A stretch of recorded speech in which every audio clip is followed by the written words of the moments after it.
À la fin du VIe siècle, une grande partie de l'Angleterre est encore marquée par les traditions païennes anglo-saxonnes, même si certaines régions ont déjà connu la foi chrétienne à l'époque romaine. L'Église de Rome souhaite alors raviver l'évangélisation de ces peuples. C'est dans ce contexte qu'apparaît Augustin, un moine bénédictin romain qui deviendra l'un des plus grands missionnaires de l'histoire chrétienne anglaise. Augustin vit d'abord comme moine dans le monastère Saint-André à Rome. Il mène une vie de prière, d'études et de discipline monastique sous l'influence de Grégoire le Grand, futur pape. Selon la tradition, le pape Grégoire est profondément touché par le sort des peuples anglais encore peu évangélisés.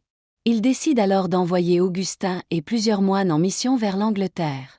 Le voyage est difficile et dangereux. Les missionnaires traversent plusieurs régions inconnues avant d'arriver dans le royaume du Kent, au sud-est de l'Angleterre. À leur arrivée vers l'an 597, Augustin rencontre le roi Telbert du Kent. Ce roi païen est marié à une princesse chrétienne nommée Berthe, ce qui favorise un accueil plus ouvert des missionnaires. Progressivement, Augustin prêche l'Évangile et gagne la confiance de nombreuses personnes.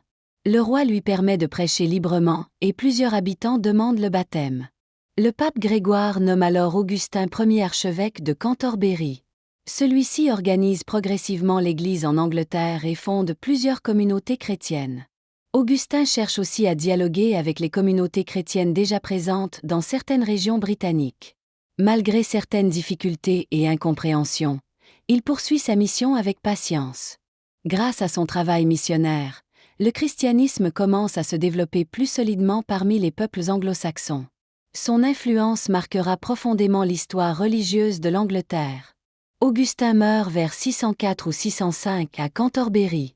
Très rapidement, il est reconnu comme un grand missionnaire et un artisan majeur de la conversion chrétienne de l'Angleterre. Aujourd'hui encore, Saint Augustin de Cantorbéry est considéré comme l'un des fondateurs de l'Église anglaise et un exemple de courage missionnaire et de fidélité à l'Évangile. Inspirons-nous de Saint Augustin de Cantorbéry pour annoncer l'espérance avec patience, pour dialoguer avec les autres cultures, et pour vivre notre foi avec courage et humilité.